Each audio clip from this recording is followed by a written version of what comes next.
An event, popularly known as the Roswell incident, has recently been the subject of intense interest by both the media and a curious general public. In recent years, numerous speculative books, magazine articles, television programs, a made-for-TV movie, 2 UFO museums, fraudulent documents, and even an alien autopsy film have emerged to exploit the media fascination with the Roswell incident. The story has even gained international attention. Despite the vested interest and questionable credibility of all sources involved in generating the media hype, the U.S. Air Force is routinely accused of concealing a deep, dark secret from the American people. In early 1994, New Mexico Congressman Stephen Schiff requested the General Accounting Office initiate a records review.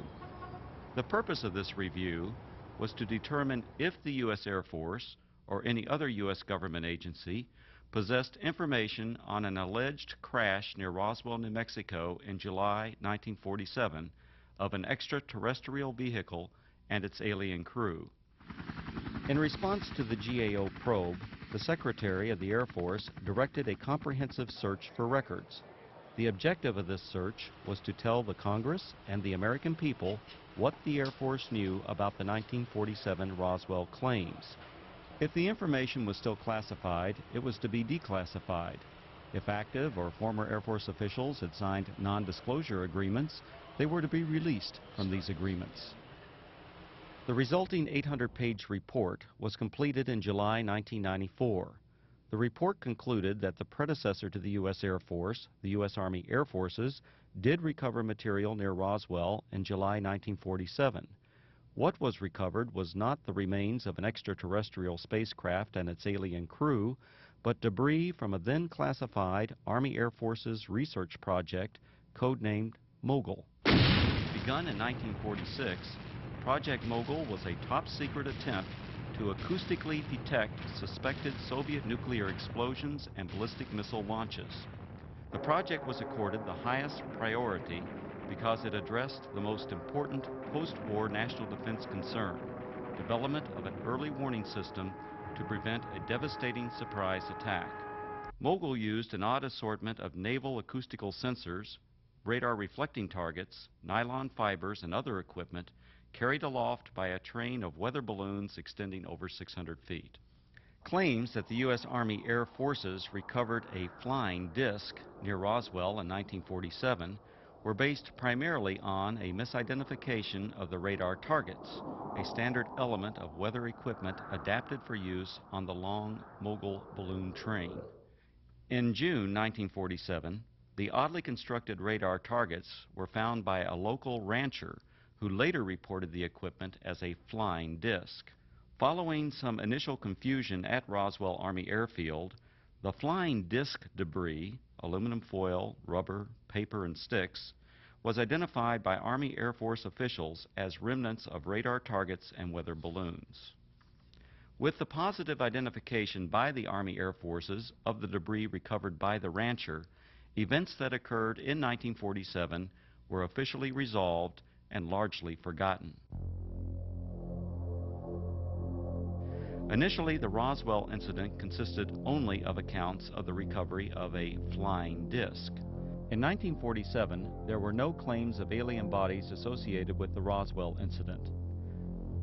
The recovery of alien bodies became part of the Roswell story during the late 1970s, with other claims being made in the 1980s and 1990s.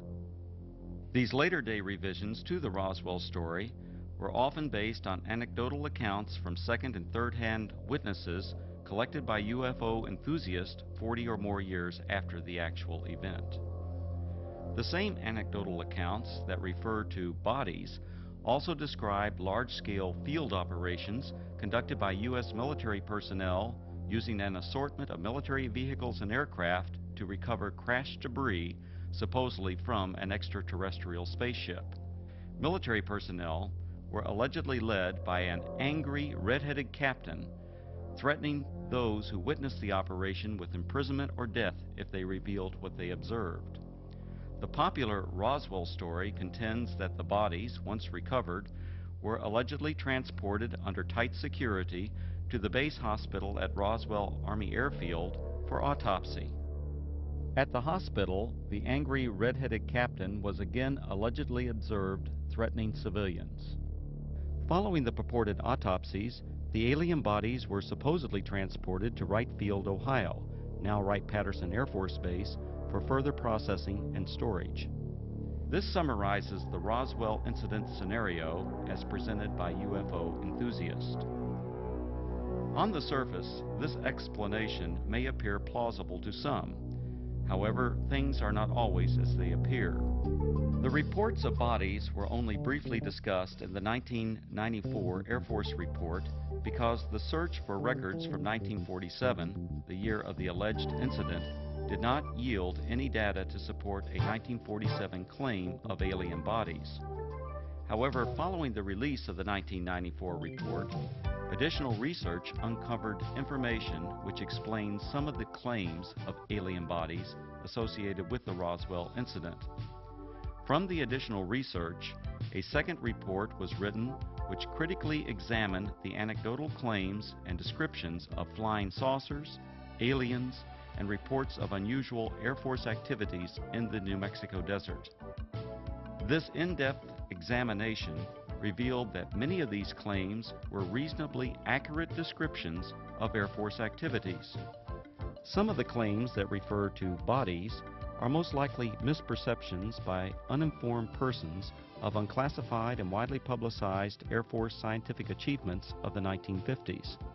However, other descriptions of bodies appear to be exploitation of Air Force members killed or injured in the line of duty. The following are the 5 main conclusions contained in the second report. Research reveals that actual U.S. military operations, widely separated by time, geographical location, and purpose, have been misinterpreted or deliberately misrepresented. These misrepresentations collectively created what is known as the Roswell incident. UFO proponents failed to establish accurate dates of reported eyewitness accounts, in some instances by more than a decade. In addition, they erroneously linked all these accounts to the actual 1947 recovery of Project Mogul equipment. Eventually, these misrepresentations transformed a series of verifiable Air Force activities into what some have described as the extraterrestrial event of the millennium.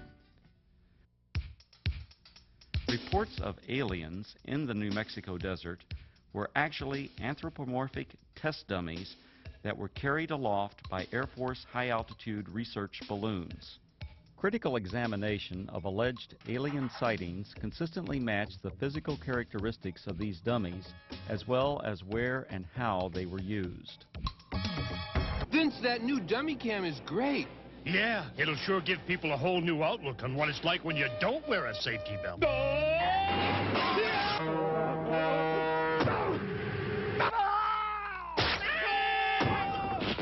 I think they'll get the picture. You could learn a lot from a dummy. Buckle your safety belt. Anthropomorphic dummies, also known as crash test dummies, are today easily identifiable and are even stars of their own successful auto safety advertising campaign. However, during the 1950s, public awareness was still decades away for these important scientific tools.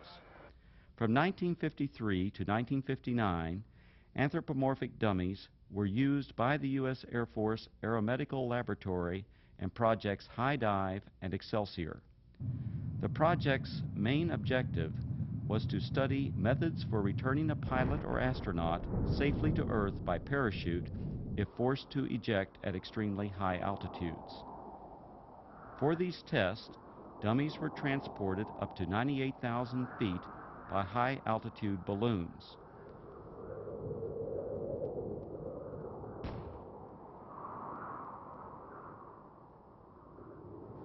The dummies were released for a free-fall period, during which body movements and escape equipment performance were recorded by a variety of instruments.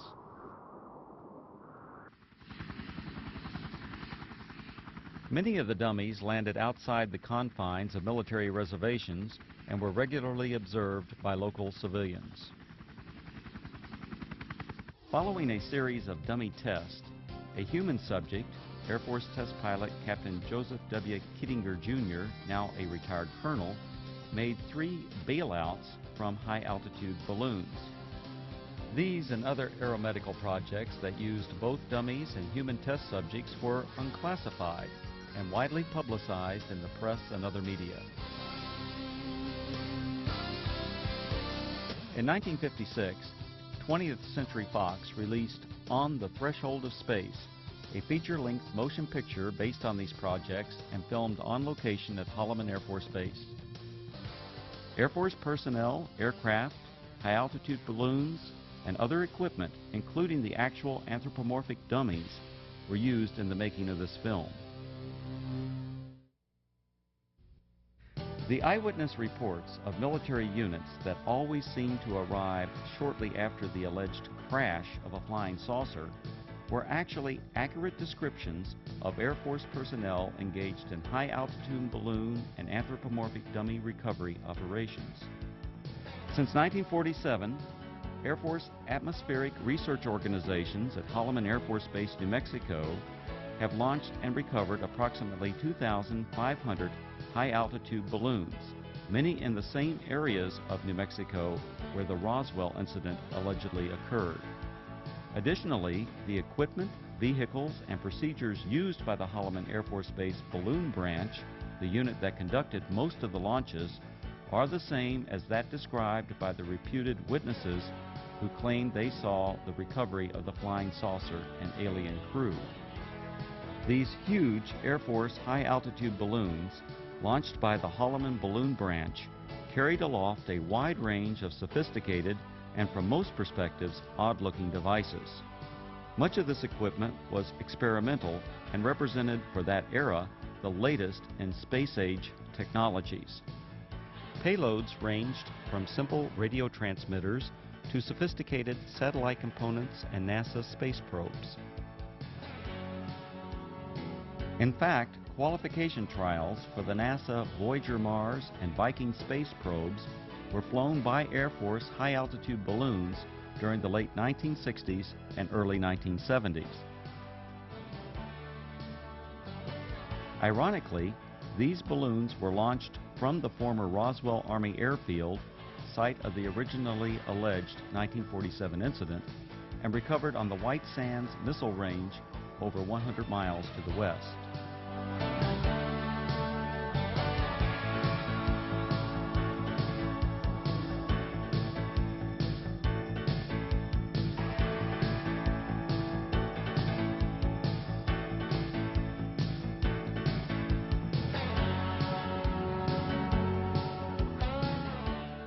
Recovering the balloon payloads was essential for accomplishing the scientific objectives of the high-altitude balloon program. The primary high-altitude balloon recovery areas were and still are located at predetermined sites throughout Arizona, West Texas, and New Mexico, including the area surrounding Roswell. To retrieve the equipment many miles from Holloman Air Force Base, recovery personnel operated a variety of aircraft and vehicles. The exact vehicles described by the witnesses as having been present at the crashed flying saucer sites. To expedite these operations, the recovery crews tracked the balloons optically, electronically, and from aircraft which directed ground vehicles to the impact areas.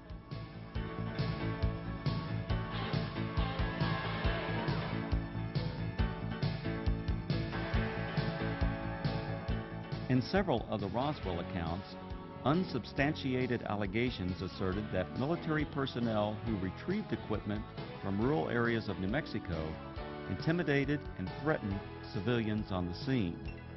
On the contrary, Balloon Branch personnel enjoyed good relations with the local community and often solicited their assistance following a balloon or payload landing. In the course of their activities, recovery personnel rented or borrowed tractors, bulldozers, snowmobiles, and even pack mules from local residents. The payloads, parachutes, balloons, and circling chase aircraft often draw crowds of curious onlookers from the local community. In fact, so many civilians are often present at balloon or payload landing sites, the scenes were once described by balloon branch personnel as being like the circus coming to town. Here's what it looked like this afternoon, floating from east to west over town. It was way up there, all right, some 25 miles over our heads, the Air Force later told me. The giant helium-filled balloon eventually collapsed, falling to Earth like 1,000 pounds of cellophane, landing on the Gila Indian Reservation southwest of Phoenix. A short while later, we spotted this, a large parachute, perhaps 100 feet across. Dangling beneath it was some sort of a silver box that made a rather hard landing. This is what had been attached to that balloon, we would later find out. There were no markings on it, no way at all of telling what it was. Then the Air Force pulled up. Excuse me, we don't mean to be too nosy, but about 1 million people in Phoenix are dying to know. What is it? What is it? Yeah. This is a scientific payload that was launched from Holloman Air Force Base in New Mexico. How far are we? About 400 miles? Okay, it went up to approximately 125,000 feet in the air, carried aloft by an 11 million cubic foot balloon. So there you have it, an Air Force experiment to gather information on gases in the upper atmosphere. Thank goodness it was one of ours. Len Clements, News Center 10. In addition to high-altitude balloons, the Holloman Balloon Branch also launched low-altitude tethered balloons. These tethered balloons may have inspired at least one account of an alien craft associated with the Roswell incident. In a popular book, the authors present a drawing of a crashed spaceship, allegedly given to them by an anonymous witness. When this drawing is compared to a photograph of an experimental tethered balloon flown at Holloman Air Force Base in March 1965, the similarities are undeniable.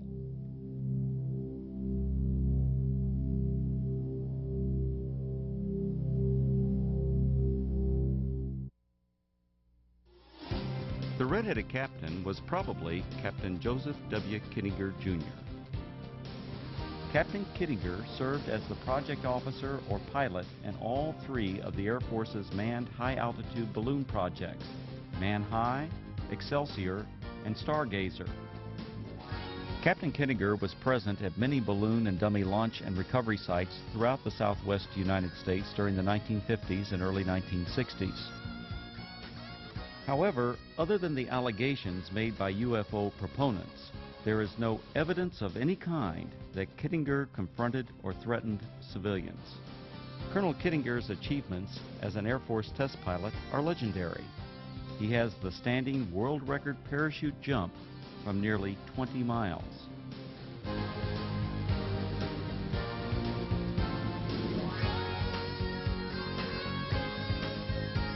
Later he went on to serve 3 combat tours in Southeast Asia and is credited with an aerial victory while engaged in combat over North Vietnam.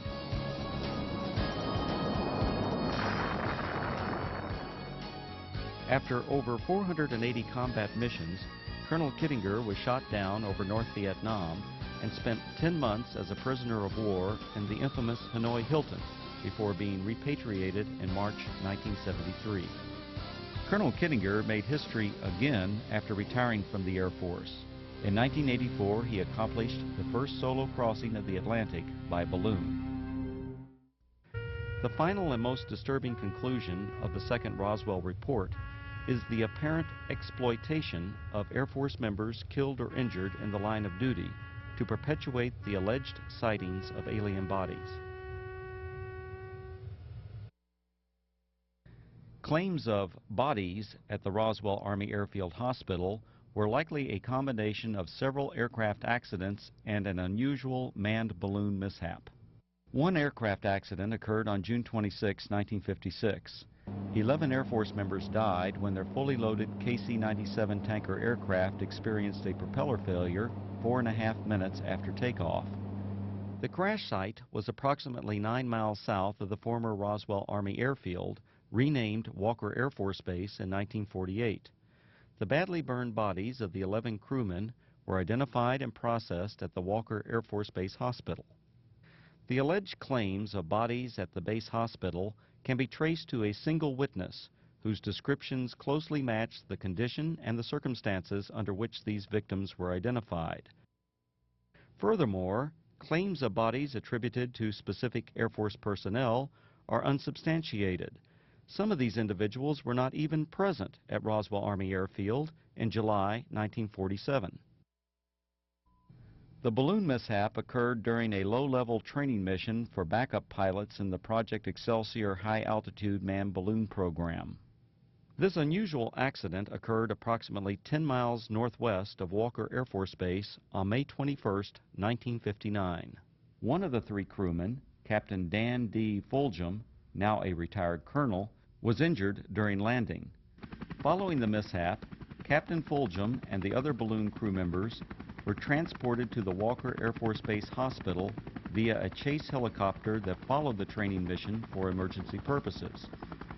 Upon arrival at the highly secure Strategic Air Command base, the balloon crew was met by armed Air Force security personnel who remained with the crew until their identities were confirmed. As the Excelsior project officer and instructor pilot for this mission, the red-headed Captain Kittinger accompanied the balloon crew to the hospital. At the Walker Air Force Base Hospital, Kittinger and Fulgham were apparently observed by individuals who later related this unusual incident. Elements of this actual event now appear to be part of the Roswell story. Captain Fulgham was treated for an injury that caused his head to swell beyond its normal size. The injury, described as a traumatic hematoma, was not serious. On a specially arranged flight several days after the accident, Fulgham returned to Wright-Patterson Air Force Base, Ohio, where he made a complete recovery.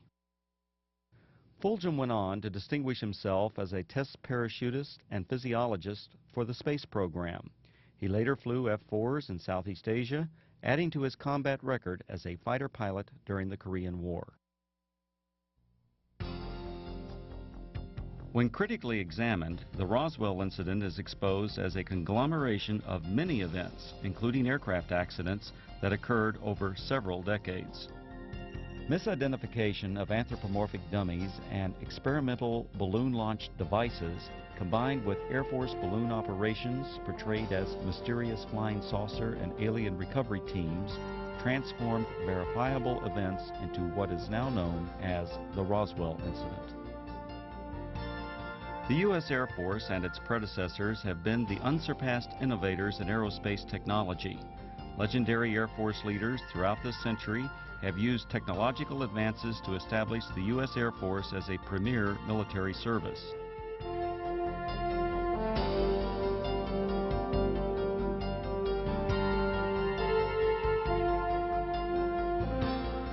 The facts presented in the reports examining the so-called Roswell incident did not reveal it to be a dark secret or government cover-up as persons unacquainted with Air Force technologies proclaim.